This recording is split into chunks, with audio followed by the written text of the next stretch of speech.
दोस्तों ओम नमः शिवाय। अपना राशिफल देखने के लिए हमारे इस चैनल को सब्सक्राइब करें और नोटिफिकेशन की बेल को दबा करके सेलेक्ट ऑल कर लें। दोस्तों आज की इस वीडियो में हम बात कर रहे हैं जून माह के पहले सप्ताह के धनु राशिफल के बारे में, यानी 1 जून से 7 जून 2023 में कौन ग्रह किस भाव में स्थित होगा, आपके किस भाव पर दृष्टि डालेगा और इस सप्ताह में कौन से महत्वपूर्ण योग बनेंगे। और ये ग्रह और महत्वपूर्ण योग आपके कैरियर, नौकरी, व्यापार, लव लाइफ और स्वास्थ्य पर कैसा असर डालेंगे, और साथ में जानेंगे उपाय। तो दोस्तों इन 7 दिनों में शिव की कृपा आप पर बनी रहेगी, क्योंकि सप्ताह की शुरुआत गुरु प्रदोष व्रत से होगी जो कि भगवान शिव को समर्पित है, और सप्ताह के अंत में गणेश चतुर्थी होगी जिन्हें विघ्नहर्ता कहा जाता है, यानी आपके कष्टों को दूर करेंगे, आपकी मनोकामनाएं पूर्ण होंगी। तो ऐसे में शिव की कृपा पाने के लिए कमेंट बॉक्स में ओम नमः शिवाय अवश्य लिखें। तो दोस्तों हम बात कर रहे हैं जून माह के पहले सप्ताह के बारे में। बात करें सबसे पहले ग्रहों की स्थिति क्या होगी, तो मंगल देव यहां आपके अष्टम भाव में विराजमान होंगे, जहां ये शुक्र के साथ युति करेंगे। तो ऐसे में आपके स्वास्थ्य पर प्रभाव पड़ेगा, आपको अपने स्वास्थ्य पर ध्यान देना होगा। साथ ही मंगल की कृपा से आपको पैतृक संपत्ति से लाभ की प्राप्ति होगी, अचानक धन लाभ के योग भी बनेंगे। शुक्र जो कि प्रेम और सुख के कारक ग्रह हैं, लग्जरी लाइफ के कारक ग्रह हैं, आपके खर्चों को बढ़ाएंगे, कुछ कार्यों में आपको चुनौती भी देंगे। तो ऐसे में शांत रहें, धैर्य रखें और सोच समझकर निर्णय लें, जल्दबाजी में कोई कार्य ना करें। बुधदेव सप्ताह की शुरुआत में आपके पंचम भाव में विराजमान होंगे और सप्ताह के अंत में यानी 7 जून को आपके छठे भाव में यानी वृषभ राशि में गोचर कर जाएंगे। देवगुरु बृहस्पति आपके पंचम भाव में स्थित होंगे और पंचम भाव में स्थित होकर आपके लाभ भाव यानी एकादश भाव पर दृष्टि डालेंगे। तो ऐसे में आपके ज्ञान में वृद्धि होगी। वैसे भी गुरु को ज्ञान का कारक ग्रह माना जाता है, गुरु को धन का भी कारक ग्रह माना जाता है। तो ऐसे में आपको अपने कार्य क्षेत्र में अपनी सूझबूझ से अच्छे मुकाम हासिल होंगे।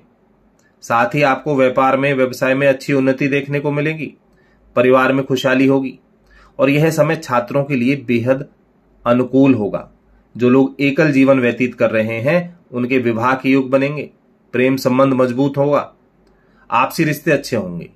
साथ ही नव दंपति को संतान प्राप्ति के योग बनेंगे और जिन दंपति को पहले से ही संतान है उनकी संतान से कोई शुभ समाचार प्राप्त होगा। इस दौरान आपकी संतान ऐसा कोई कार्य करेगी जिससे आपको अपनी संतान पर गर्व होगा। तो समय खुशियों का होगा, घर में खुशियों का आगमन होगा। किसी मांगलिक कार्यक्रम का आयोजन भी हो सकता है जिससे घर में लोगों का आवागमन होगा, घर का माहौल भी सकारात्मक होगा, मित्रों का सहयोग मिलेगा और अचानक धन प्राप्ति के योग बनेंगे। भाग्य का पूरा साथ आपको मिलेगा, यानी सितारे बुलंद होंगे। शनिदेव जो कि कर्मफलदाता ग्रह हैं आपके तृतीय भाव में विराजमान है, तो शनि की कृपा आप पर बनी होगी, भाई बहनों का पूरा सपोर्ट मिलेगा, साहस में वृद्धि होगी, आपके पराक्रम में वृद्धि होगी और भाग्य चमकता हुआ होगा, यानी आपके भाग्य का पूरा साथ आपको मिलेगा। व्यापार में, व्यवसाय में अच्छे लाभ प्राप्त होंगे। साथ ही कोई बड़ी डील आपके हाथ लगेगी जिससे आपकी आर्थिक स्थिति काफी मजबूत होगी। सूर्य यहां आपके छठे भाव में विराजमान होंगे जो आपके स्वास्थ्य को प्रभावित करेंगे, तो ऐसे में अपने स्वास्थ्य पर ध्यान रखना होगा। बात करें इस सप्ताह में बढ़ने वाले महत्वपूर्ण योगों के बारे में, महत्वपूर्ण दिनों के बारे में, तो सप्ताह की शुरुआत में यानी 1 जून को गजकेसरी योग होगा और गुरु प्रदोष व्रत होगा, यानी भगवान शिव की कृपा दृष्टि आप पर बनी होगी और साथ ही धन योग में मां लक्ष्मी आपके भंडार भरेगी, मां लक्ष्मी की कृपा दृष्टि आप पर बनी होगी।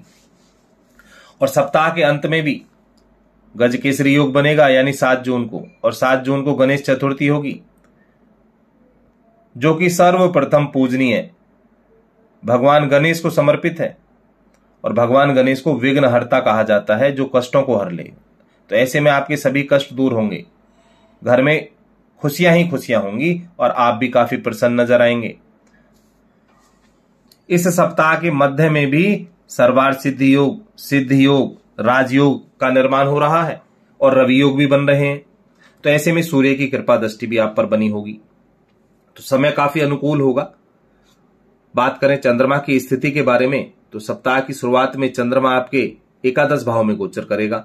इसके बाद द्वादश, लग्न और द्वितीय भाव तक गोचर करेगा, यानी चंद्रमा 4 भावों में संचरण करेगा। तो चंद्रमा की स्थिति भी काफी अनुकूल होगी, लेकिन कई बार चंद्रमा की स्थिति आपकी वाणी को कटु कर सकती है, आपके स्वास्थ्य को भी प्रभावित करेगी। तो ऐसे में स्वास्थ्य पर ध्यान रखना होगा। सप्ताह की शुरुआत में लाभ के अच्छे अवसर मिलेंगे, साथ ही प्रेम जीवन अच्छा होगा, पारिवारिक रिश्ते मजबूत होंगे और परिवार के साथ समय व्यतीत करेंगे। जब चंद्रमा आपके द्वादश भाव में होगा तो आपको अपने स्वास्थ्य पर ध्यान रखना होगा, लेकिन यहां आपको विदेशी स्रोतों से लाभ की प्राप्ति होगी। साथ ही आपको अपने शत्रुओं से भी सतर्क रहना होगा।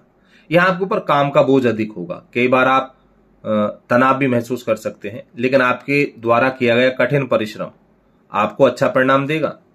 जब चंद्रमा आपके लग्न भाव में होगा तो आपका व्यक्तित्व काफी प्रभावशाली होगा, समाज में अच्छी पहचान बनेगी, लोकप्रिय होंगे आप, एक अच्छी छवि निखर कर आएगी, तो लोग आपकी प्रशंसा करेंगे। जब सप्ताह के अंत में बुधदेव आपके 6ठे भाव में गोचर करेंगे और चंद्रमा आपके द्वितीय भाव में होंगे, तो गजकेसरी योग भी बनेगा। तो ऐसे में आपकी वाणी काफी प्रभावशाली होगी, मधुर होगी, धन धान्य की वृद्धि होगी, परिवार में खुशियों का आगमन होगा, किसी मांगलिक कार्यक्रम का आयोजन भी संभव है। तो ऐसे में लोगों का आवागमन होगा, घर का माहौल भी सकारात्मक होगा, आपके अंदर ऊर्जा का स्तर अच्छा होगा, आप हर कार्य को समय पर पूरा करने में सक्षम होंगे। इस दौरान आपकी सभी परेशानियां दूर होंगी और भगवान गणेश की कृपा आप पर बनी होगी। इस राशि के जिन लोगों का काफी लंबे समय से स्वास्थ्य खराब चल रहा है, तो स्वास्थ्य में भी सुधार देखने को मिलेगा, जिसका असर आपके व्यापार व्यवसाय पर दिखाई देगा। जो लोग नौकरी पेशे से जुड़े हुए हैं उन्हें भी पदोन्नति के योग बनेंगे, बॉस प्रशंसा करेंगे और कोई नई जिम्मेदारी भी आपको मिल सकती है। तो ये जो समय होगा आपके जीवन में 4 चांद लगाने का कार्य करेगा, यानी इस दौरान बड़ी तूफानी खबर आपको मिलेगी, जीवन में बड़े बदलाव देखने को मिलेंगे, जिससे आप काफी प्रसन्न नजर आएंगे। तो दोस्तों, ऐसी जानकारी लेने के लिए हमारे चैनल से जुड़े रहें। चैनल को लाइक, शेयर